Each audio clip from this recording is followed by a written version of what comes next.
The Hamilton College Jazz Archives are filming interviews with some of America's greatest jazz musicians. We're fortunate to have with us today Bob Haggart. Pleased to be with you. Thank you. You are a stellar bassist. When did you start playing the string bass? And what led you to that instrument? Well, I started playing in high school, actually. But before that, I was a guitar player and played the special tuning. They don't use it today. It's a 4-string instrument with a tenor banjo tuning, and then the strings were inverted so that the bottom string was up an octave and the top string was down an octave, which made it more like a ukulele, in other words, close tuning. And I studied with George Van Epps at that time, who was just, he was playing that particular instrument and starting on the regular 6-string guitar at that time. So we played duets. That's a long story. I wasn't even thinking of bass at that time. Although my two favorite bass players were Pops Foster, played with Louis Russell's band, and Artie Bernstein, who I happened to hear along about that time. He had just switched from cello, and he tuned his bass in fifths, which was, I'd never heard of that before. But, I was just learning how to, in high school, I've just picked up the bass, of course, tuned in fourths, as it still is. But in fifths means it's like the cello, C, G, D, A, and that's the same as tenor banjo tuning too, which only would be up an octave with a banjo, of course. But Artie Bernstein got such a marvelous sound out of his instrument, and being a beginner on the bass, I was very impressed with that. And of course, I'd go into Roseland and hear Pop Foster playing with Louis Russell's band, and he was like the star of the band. Got a great big sound on that bass. And that's what I wanted to try to emulate, either one or both of those guys. In those days, bass was sort of in part of the rhythm section, and you never heard hardly any solos. The only one was playing solos in those days was Milt Hinton with Cab Calloway's band. And Milt, he was the first really well-known bassist. Outside of perhaps Red Brown, who played with the Golkett band, Steve Brown, called Steve Red Brown. He joined after Gene Golkett. He went with Paul Whiteman, and that was the first recording where you could really hear the bass. Up to that time, they were mostly tubas. Bass players hadn't started switching over from tuba to string bass. I'm talking about 1928, 29. That's what I was going to ask you about when they made the switch. That's right. Was it a time when you were expected to play both? Oh yeah. You say bring both. bring them both on the job. Imagine bringing a tuba and a string bass both. There's a guy today that Vince Giardoni plays the bass sax. He brings all three. Not only that, he sets up the music stands and microphones, PA system, plus bringing his 3 instruments: the string bass, the bass saxophone, and the tuba. And the poor guy's very discouraged. He's in New York, but he can't get much work for his band, and I know he was thinking of chucking the whole thing. But he's playing music of the 20s and 30s, and these are all young guys, And it's really a kick to hear those arrangements which he makes, and he has a couple other arrangers in the band. They're all New York musicians, and they're all young. And they're all playing the music they played back then. They're not playing any kind of rock and roll or anything like that. They're not playing bebop. They're just playing, and so there's a whole gang of good players that know all the old songs and play jazz the way Ralph and I play it, play those same tunes. Do you think that's trying to send a They're sort of carrying it on, you know, and we're very lucky to have those guys. I'm talking about Dan Barrett and John Eric Kelso and Howard Alden on the guitar.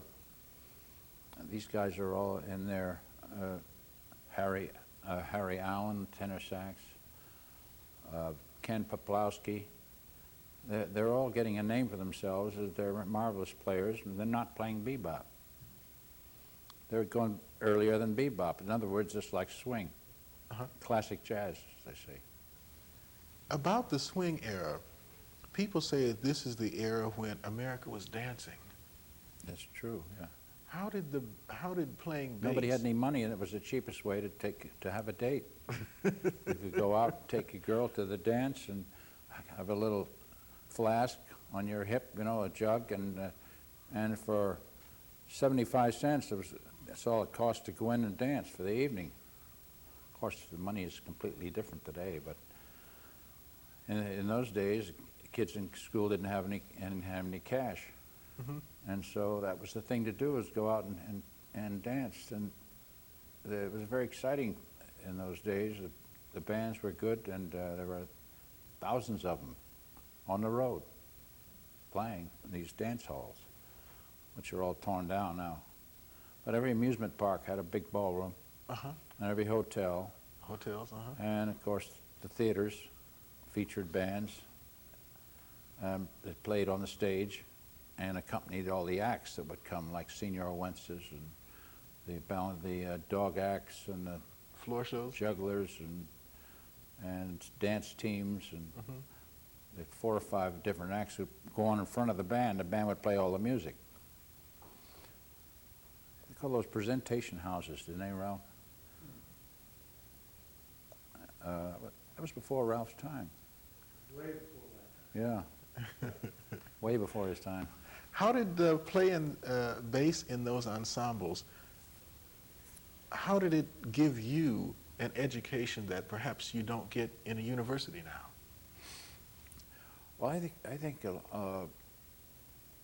they ask a question, how do you learn how to do that, you know? Well, I found it's mostly from listening. You have to have it up here. You have to want to do it.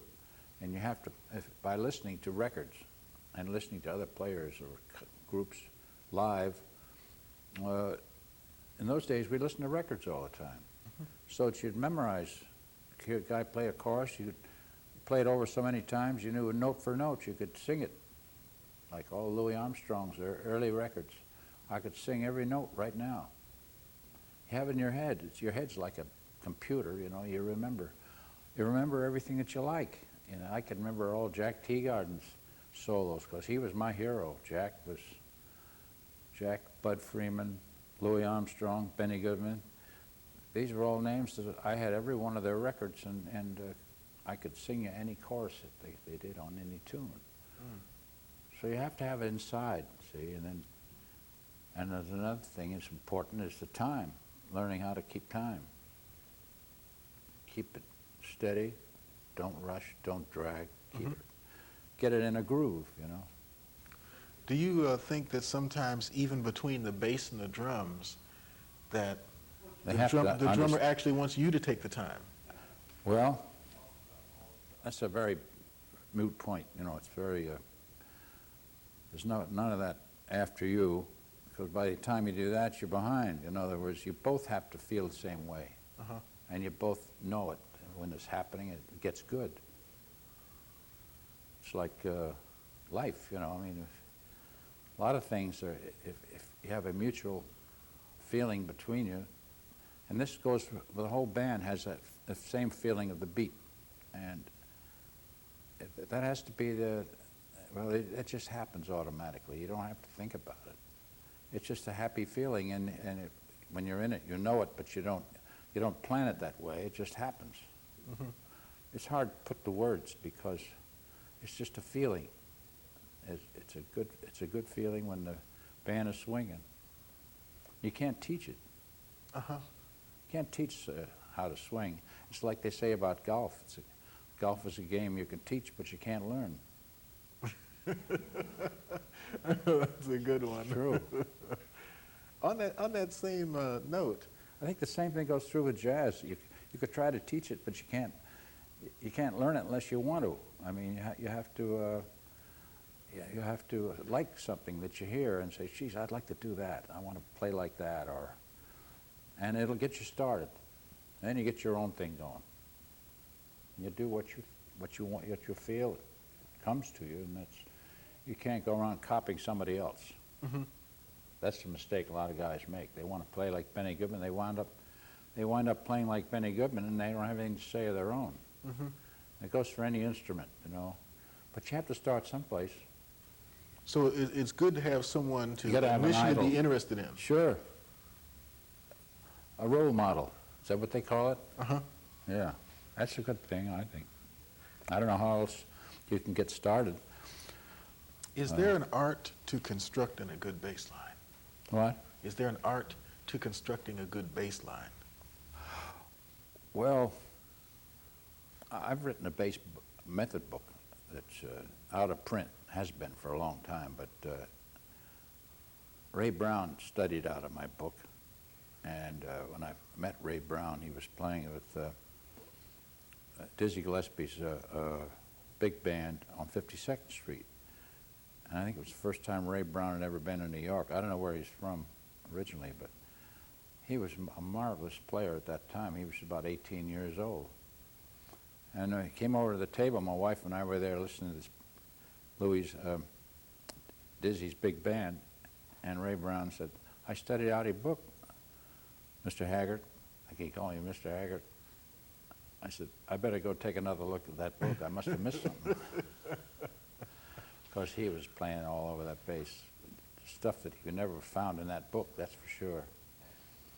So, but you can't really learn to play out of books, I don't think. It was good to get you started, find out where the notes are, so that when the time comes, you have to read a bass part. Uh-huh. You seldom read what's there anyway. You have to use your ear and play what you think it should be.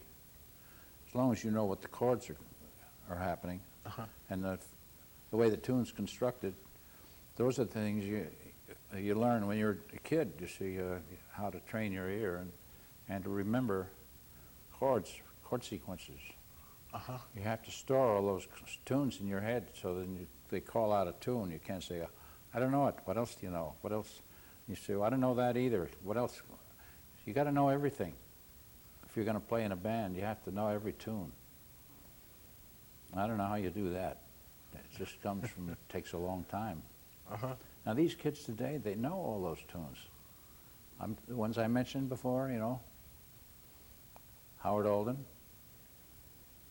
he's got some kind of a brain, because he not only remembers the tunes, but he remembers all the choruses that Lester Young played. He'll play them all, right? He and Flip Phillips play unison lines, exactly like Lester Young did in 1935, you know. It's possible to store all kinds of information in your head, I'm told, but I could never do that. Tell us a little bit about the transition from the Pollock band to the Crosby band. The Pollock band? Yeah. Uh-huh. Ben Pollock? Uh-huh.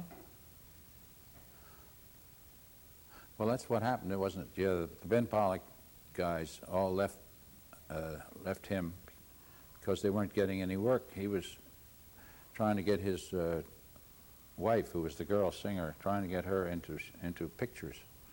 And so the band had these long layoffs, and they got sick and tired of waiting around to work, and so they finally disgusted with the girl singer, Doris Robbins, and they left California, went to New York, and stuck together and rehearsed and did some recording dates and looked around for a new leader. So they wanted Jack Teagard, but they couldn't get him because he was signed up with Paul Whiteman at that time.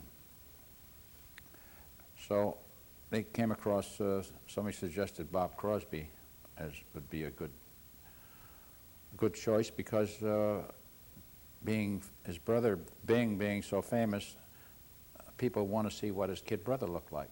Mm-hmm. And so we went on the road in 1935, and we did big business, right? Always did big business because the name. And the band happened to be damn good, you know. So we formed a corporation. And I was asked, I was the only non-Pollock guy. I just joined after. I was never with Pollock. But they let me come in too, so I was a member of the corporation. But the problem there is that the guys that weren't in the corporation, it made it kind of sticky because they felt like second-class citizens, you know. Actually, they were making more money than the guys in the corporation because we had expenses. Mm-hmm. That came out first, and so there was never any kind of split. We were just on a salary, and that was it. Corporation never meant anything. It was just we'd have a meeting once in a while. We'd sit around, listen to Gil Rodin talk. That was about it. Gil Rodin was the guy who was really the brains behind the Pollock band too. He played lead alto, and he was the businessman in the crowd. He could have been a lawyer, I think, but he used to handle all the song pluggers and the bookers, and so he really ran the band. Of course, Bob Crosby knew nothing about that. So without Gil Rodin, it wouldn't have stuck together very long, I'm afraid. But he kept everybody feeling optimistic, and he'd make all the promises to everybody when they come in the band and make sure they were happy with how much money they were going to make, you know. And so Gil Rodin, he was the brains behind the whole thing.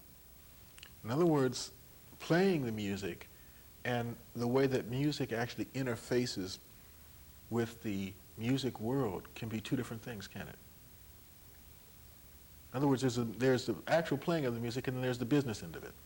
Oh, sure, I guess. I never paid any attention to the business end of it myself. I was only interested in, I did a lot of arranging, and I was up almost every night till 3 or 4 in the morning doing arrangements, because as soon as they were copied, you'd hear them play. 2 days later, you could hear the live thing, the guys reading the notes and playing, and that was the biggest kick right there. I was going That to was the ask you about payoff. that.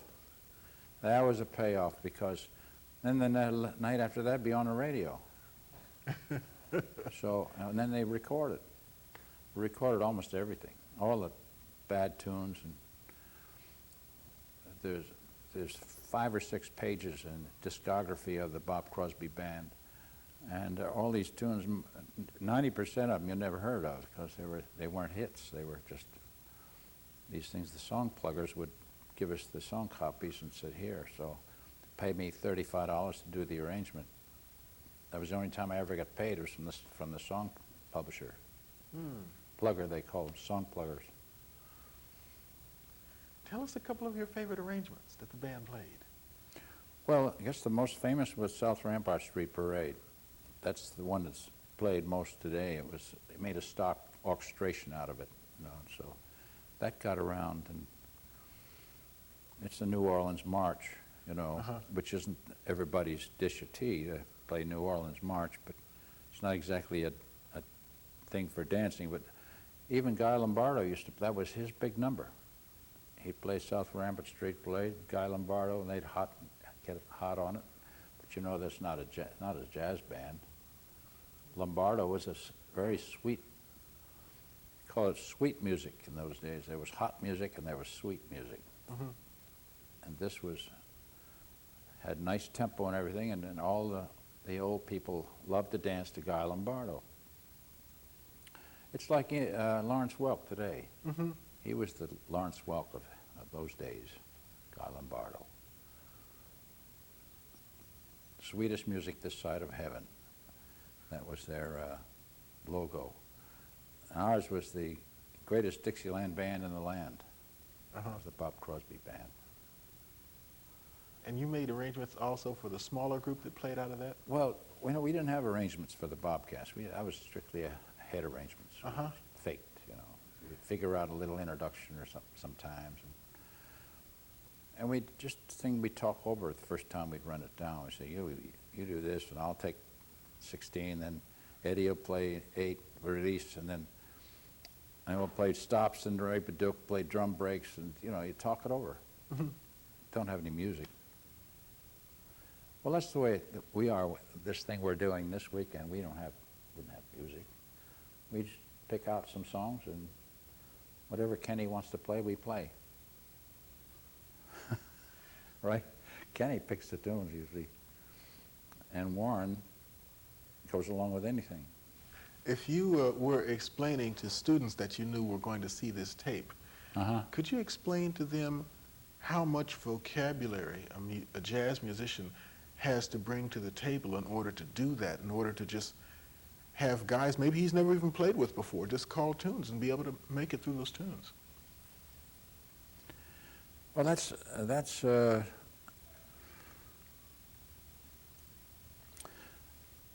it takes a long time, I guess, to learn enough songs, to learn all those old songs. And it's tough. You get together with a bunch of strange guys, and it's sometimes very hard to find a tune that everybody knows. I mean, everybody in the band, even the bass player, right? Bass player's supposed to know everything. You can't say I don't know it. I never say I don't know anything. I just shut up and wait and listen, wait and see. I kind of cool it in the beginning, and then sometimes a piano player would go like this, put a little 2-chord, 4-chord or something, and you F, G sharp, you know.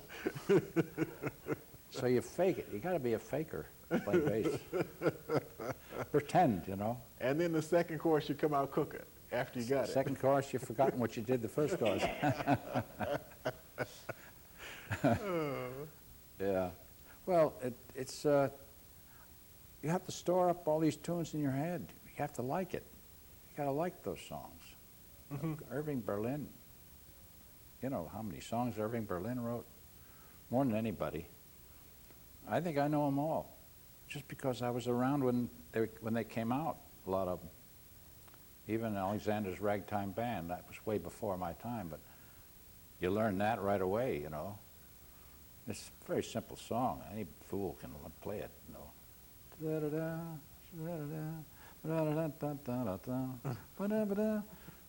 1, 4, 5. It's all based on rock and roll has 3 chords, 1, 4, and 5.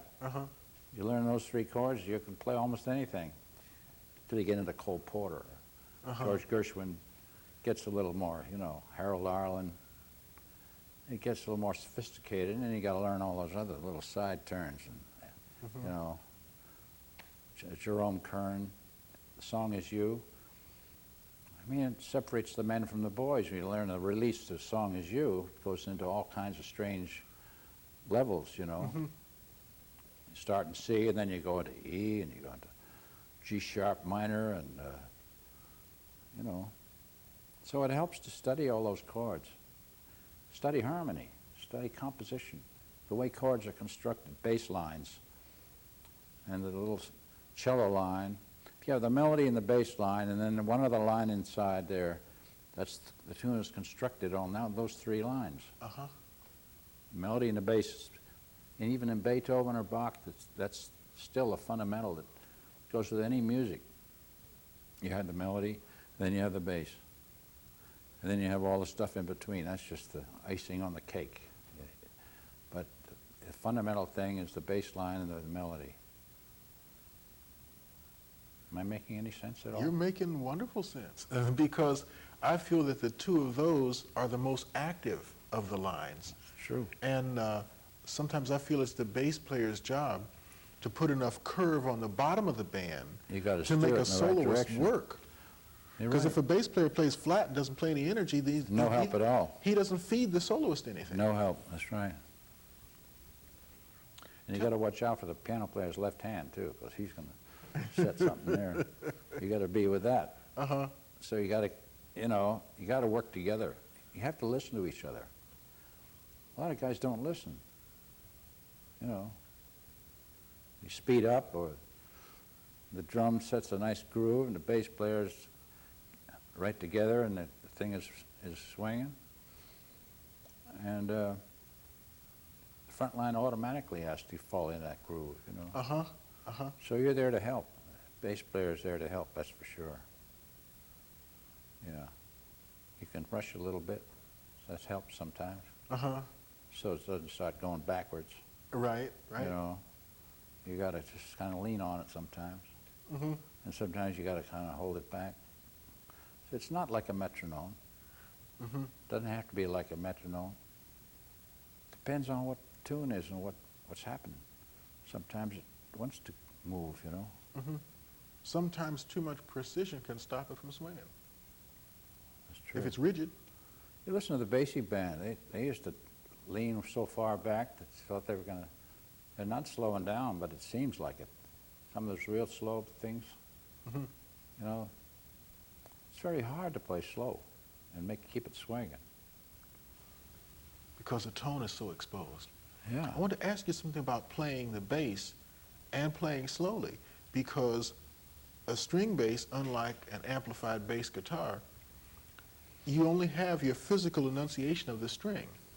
And there's obviously, no matter how hard you hit it, there's a certain amount of decay in between notes.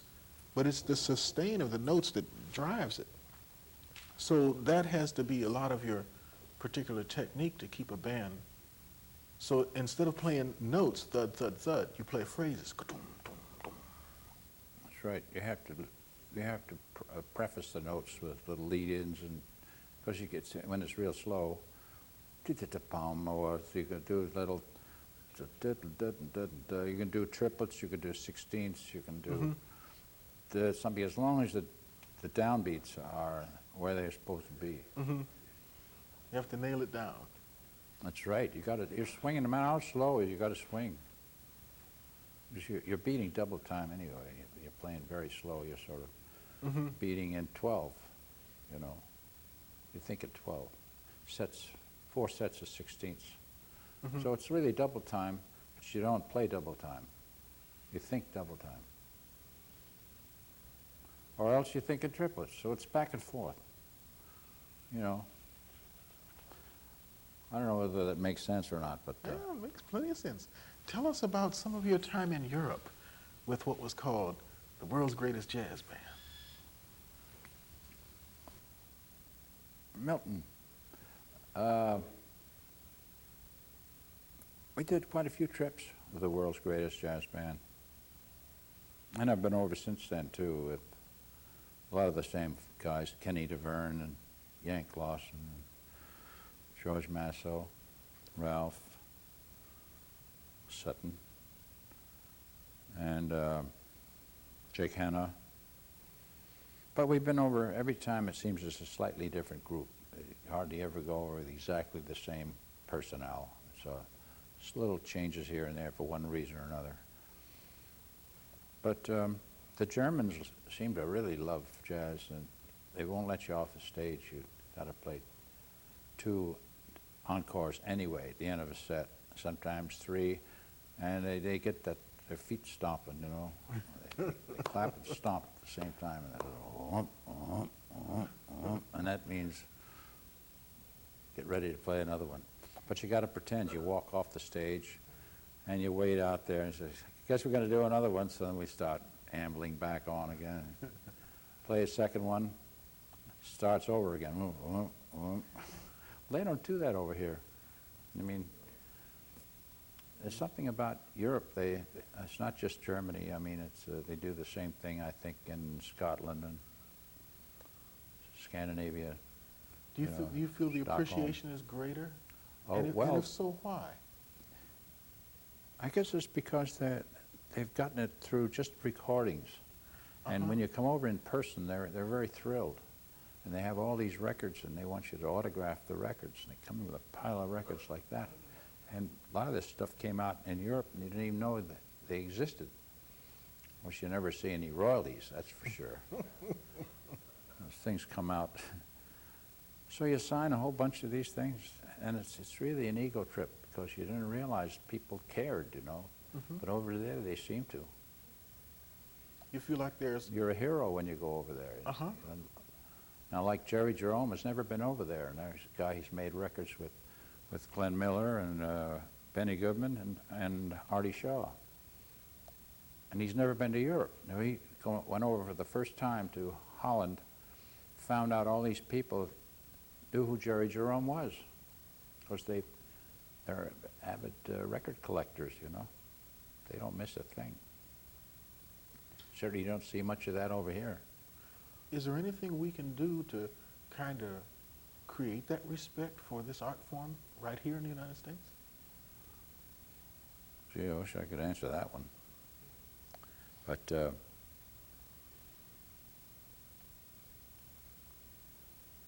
you're doing what you can by having these archives and trying to expose the kids to letting them hear some of the stuff live, you know. Mm-hmm. I've been playing a few elementary schools and high schools, and the little kids love it. It's amazing how the little first graders, second graders, third graders, they come in there and they just they get so excited. They jump all around, you know. And if you could get them at that age, that's. But how are you going to do it? Because there aren't enough musicians around that left. You know, they're all dying off. The ones that play swing style we play. There's just a handful of guys, as I mentioned before, that are in their 30s, 20s, 30s, 40s. You know, Dan Barrett, John Eric Kelso, Randy Sankey.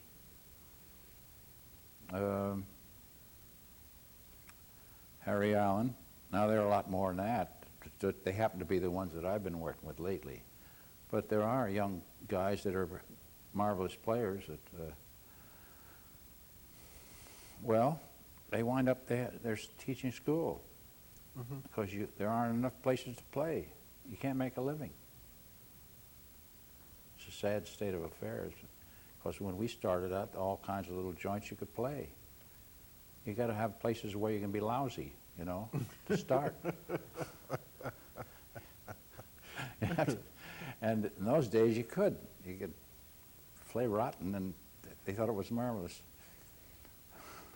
I wanted to ask you something that I'd like to relate to our students. You know, many times people didn't understand how necessary jam sessions were, but that's where you could work out your ideas. Tell us about jam sessions. Well, we used to do quite a lot of that, get together and play. I know that's when I was just learning the bass. We'd go into the auditorium when nothing was happening, go down to the bottom of the auditorium there, and this trombone player and I would play tunes.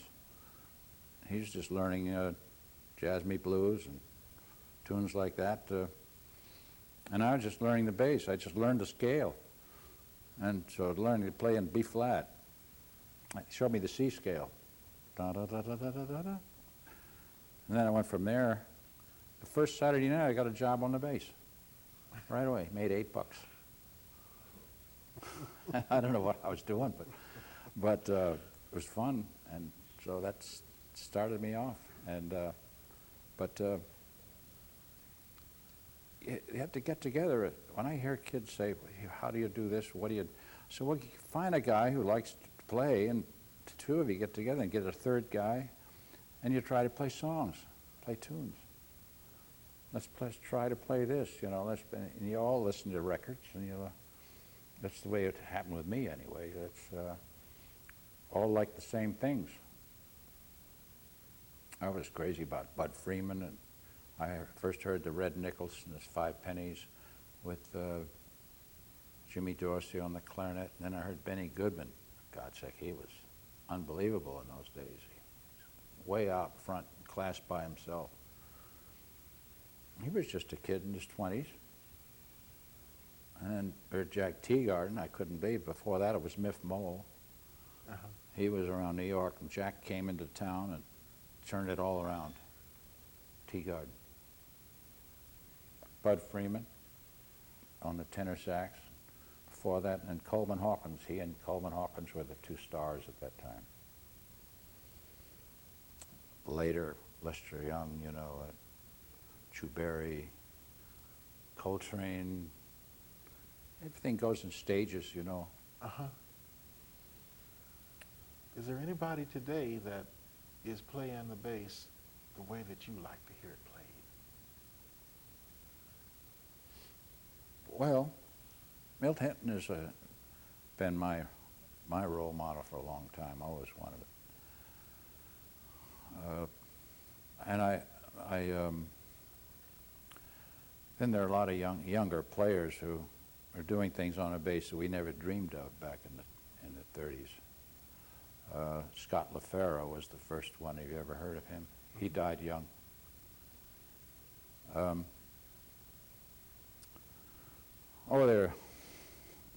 are all kinds of wonderful bass players, too numerous to mention, that are doing things on the bass that it's taken the bass out of just being in a part of the rhythm section as being a solo instrument, you know.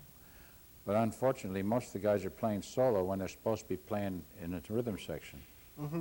And they're jumping all over everybody else's lines. In other words, instead of playing in a rhythm section and just laying low, you know, you can't be a comedian all your life. You know, you have to let someone else. You always want to say, "Listen to me, listen to me." You know, it's like too many comedians. So a bass player that's all over the bass all the time, you find you don't listen to him anymore. That's my feeling anyway. Bass players got to have a little reserve. Just play time. Lay out once in a while. Don't try to show your technique all the time. I think that's a mistake. So there's a specific role that the bass Yeah, should it's play. supposed to be an accompaniment. It's an accompaniment instrument. Once in a while you get a chance to solo, that's great, but you don't solo in every tune.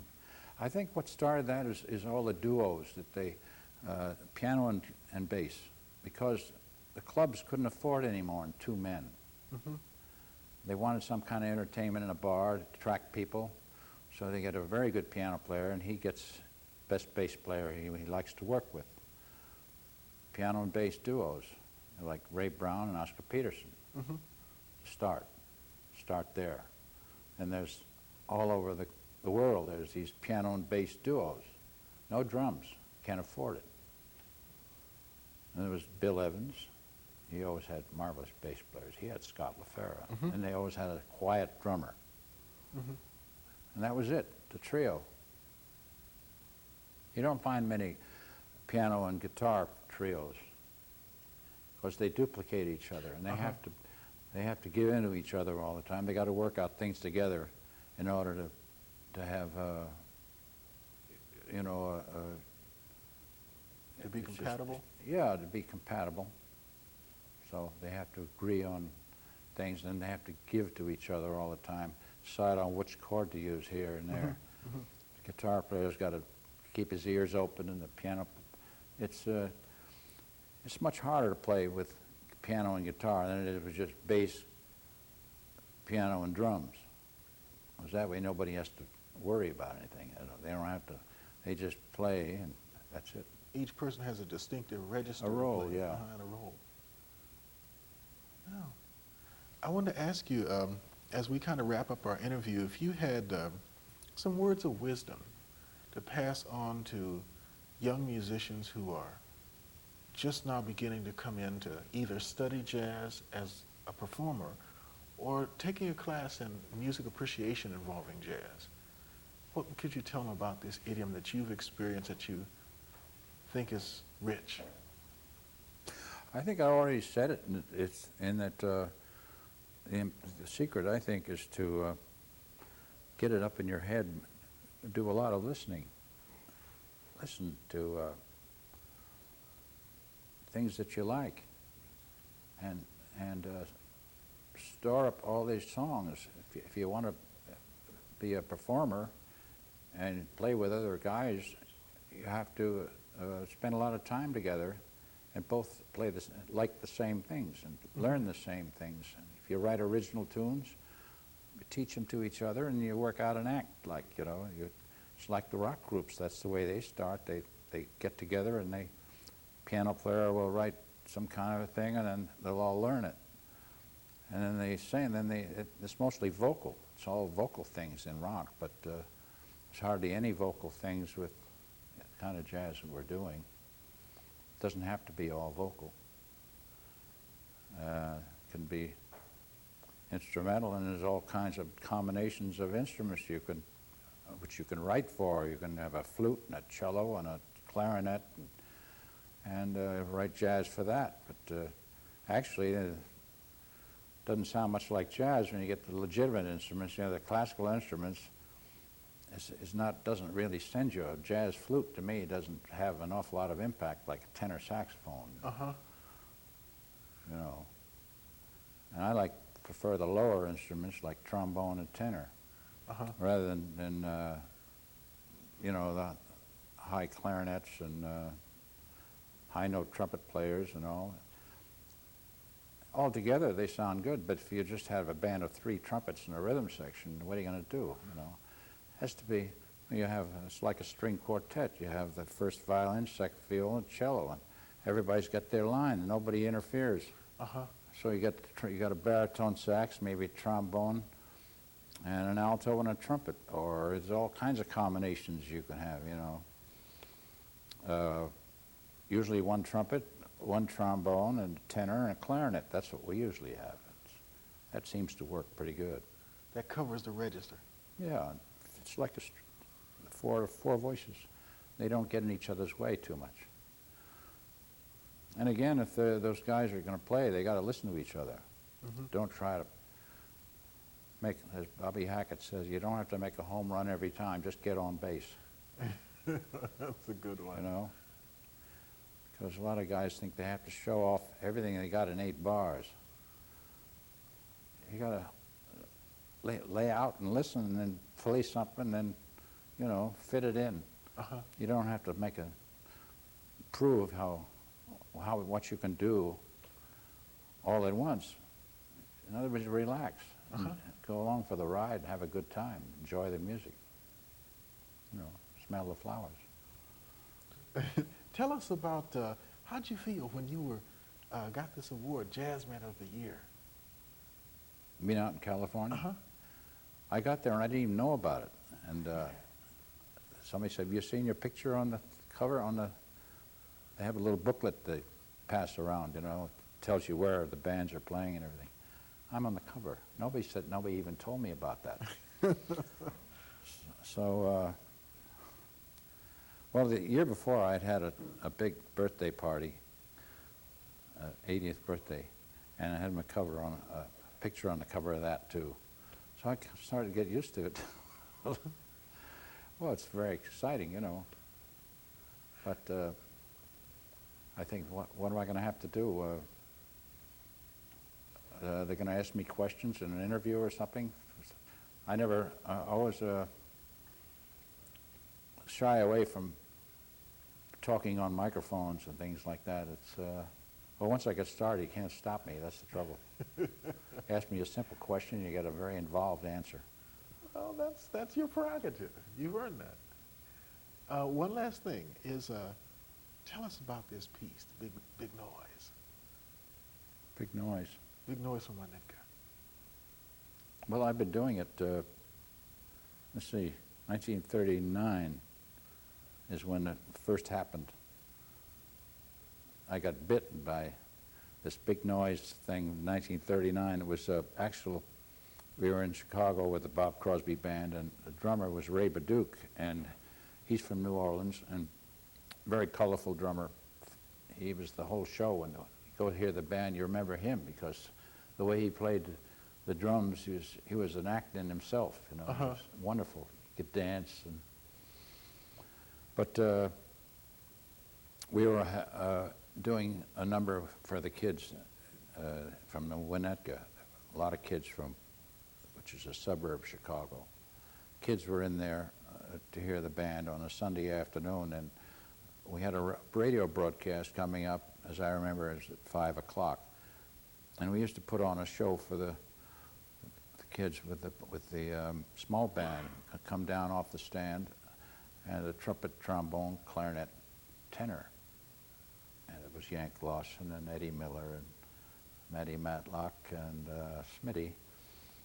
And they pull out a little upright piano for Bob Zerke and there's another set of drums for Ray Baduke to slide out with on a little dolly on the dance floor, and I'd bring my bass down, and we'd play 3 or 4 tunes, and the kids were all sat on the dance floor. Bob Crosby say, "Now, everybody sit down where you are." And this one day he said, "Well, here's Ray Baduke and Bobby Haggart. They're going to do a big noise for Winnetka." So we just went into something, made it up as we went along, because we had some time to kill before going on the radio, see. And we had just done a thing called The Big Crash from China. That was a drum solo we used to play, something written by Ray Baduke, and with the Bobcats. And he played a lot of stuff with the big Chinese crash cymbal at the end, Big Crash from China. And so here's The Big Noise from Winnetka. He just made up the title, see, and so we made up something to go with it. And then the next week we went in the studio to do an album, and he said, "What did we do the other day? You got to do that number." So we tried to remember what we did, and the gimmick is he plays on the G string of the bass with his sticks, and I play up and down, see? And that was the gimmick. Did it ever finally get written down? Well, I've written it out, yeah, for people, yeah. In fact, there's a guy was contacted me, wanted to make an arrangement of it for he had a girl band, and I forget the name of this band, but it's a new group. They're all women, and they have a terrific bass player, and they do the big noise, but they don't do it like I did it. They have their own way of doing it, and it's a lot of stuff with it starts off with the sticks on the bass, and then there's sticks on the guitar, and then on the tom-tom. It's all percussive, the whole thing, and it's terrific. He sent me the tape on this thing. But he said, would I send him a lead sheet? It was just the way I did it, so I sent him a lead sheet. There's a regular melody to it, you know, dun dun dun dun dun dun dun dun dun dun dun dun, and that goes on, and different parts to it. So she said that the girl bass player is going to make an arrangement for the whole band, and it's very supposed to be very exciting and everything, you know, a lot of high trumpets. I'm anxious to hear it. So that's that thing just stays alive. Keep getting people, keep hearing it in commercials. It was just in a Hardy commercial, you know, the Hardy restaurant chain. And so I got a nice fat check for that. Doesn't it feel good to finally get some royalties? Oh yeah. Oh yeah. Finally get some of your due there. Well, like Linda Ronstadt's record of What's New, that was pretty nice, talking about money. Sold over 2 million. So I'm one of the writers of What's New, so that came in handy too. Sounds like I'm bragging, doesn't it?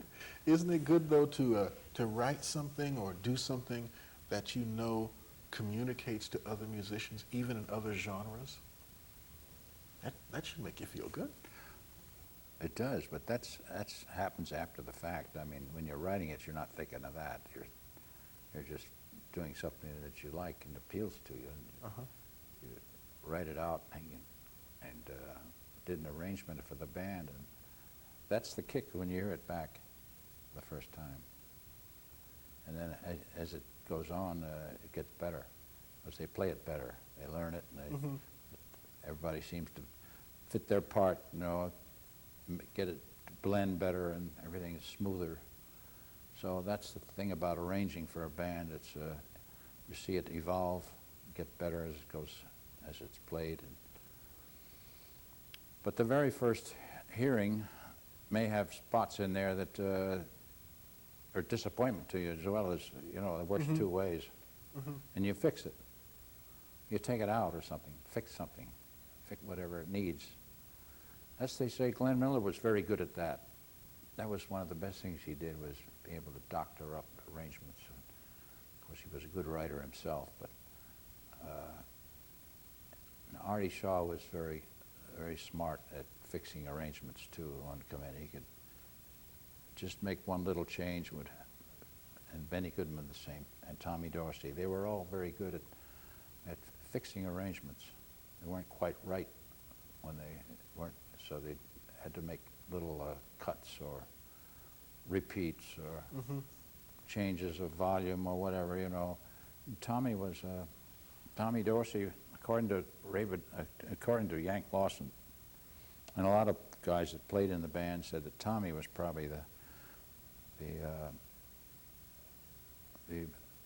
best band leader, was able to get the most out of the arrangements. And of course Glenn Miller's arrangements they've lived longer than any of the other, and there are more of them. Those were mostly Jerry Gray's arrangements, and they're all very well written. Things like was it In the Mood? Well, it's probably the most popular arrangement out of the whole Glenn Miller thing, is that In the Mood. And it's kind of I know one of the guys in the band was Al Klink, and he hated that In the Mood so much you wouldn't believe it. See, he and Tex Beneke split the tenor solos on that record. It's 4 and 4 all the way through. You know, 4 Al Klink, 4 Tex Beneke, back to Al Klink, back to Tex Beneke. And they did a lot of take 4s, you know. Still do that today. So Al Klink, to his dying day, he's just died a couple of years ago. That was one of his big hatreds, was that tune.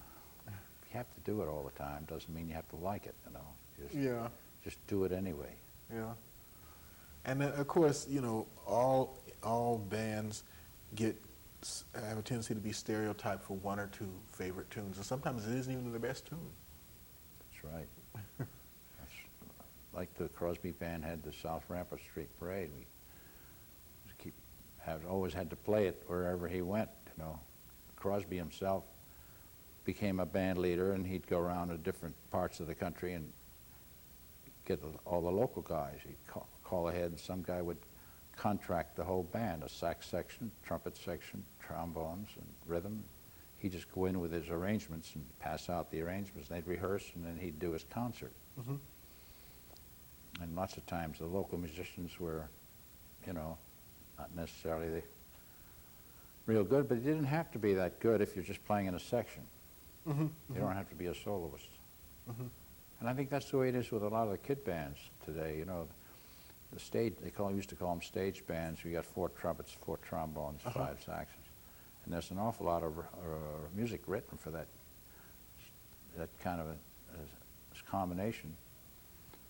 The problem being is when you come right down to the solos, when you get a solo, there's a top tenor solo in there someplace, who's going to play it, and is he ready for that? Because a lot of the guys can play in a section, you don't have to be that good to play a solo. Because they can read it. They can read the part. They can read the part, and they got a little bit of Sounds the good. feel. Band sounds good. The only part that sounds a little weak is when they come to the solos. And that's the part that the guy is a good soloist. He's going to get a job in real life and go out and get a job and get on the road with if he's really good. Trombone, trumpet, tenor sax, those are the 3 big solo instruments, you know, the horns. Clarinet is something it's pretty hard to find good clarinet players today, the kids. It's a very difficult instrument. It's hard too. So, what was that question again? You've answered it. You've answered it quite well. Tell us a little bit about the type of music and the setting in which you're going to perform a couple times this weekend. What we're going to do this weekend? So that people will know some of your favorite styles and your favorite songs and some of the settings that you like to perform in. Because this is one of them. The fact that we're doing an archive here is our way of trying to help preserve and perpetuate what we feel is a great art form. And then we're very grateful to have the performances this weekend as part of that. Mm-hmm. Well, we're just going to play. We don't know what we're going to play right now. We don't rehearse. We just decide on what we're going to open with, what's going to be second, and what's going to be third. We'll have a little list. And then somebody will play a solo here, and then someone else plays solo, then we play another tune, and then we play a closer. By that time, an hour is up. Opener, a couple of tunes in the middle, and a closer, and then you feature each guy on a tune. And then the closer is usually an up tune. You know? And that's usually, it tops everything that's happened up to that point. It's just more exciting. You get a faster tempo going. And that's generally the general format. You don't end with a ballad. You know, Right. but you play ballads inside. Uh-huh. You have to have change of pace. Uh-huh. You know, you don't play same tempo twice in a row. You know, you start with a middling sized tune. Maybe you play something faster than that second. Third, you go way down slow, play a blues, and then play something in the middle again, and then another ballad, and then you play a closer, and then maybe you do an encore. And that's usually something, maybe could be anything. So that's the format. That's usually the way we all work. And you just decide ahead of time what tunes you want to play. Everybody has to feel good about it. That's an effective Say, what do you format. want to do for a solo? Oh, I'll do blah, blah, blah. I'll do whatever. I'll let you know later. See, so you can't necessarily, you don't have, it's no big deal. You don't have to let them know just what you're going to play. Think about it. And when the time comes, you say, what are you going to do? So, well, what do you want to do? You know, you can't do that. You gotta make up your mind, and when the time comes, and just do it. You can't hem and haw. So you have 3 or 4 things in your mind that you want to do. You decide the last minute, it's all right. Who cares? As long as you finally make up your mind to do it. Right. I like that kind of spontaneity. Well, we've had a wonderful time interviewing here with Bob Haggart, and we hope that many of our Hamilton College students and other students around the country will see these interviews and appreciate this great art form. Thank you. Glad to be here. Marvelous. All right.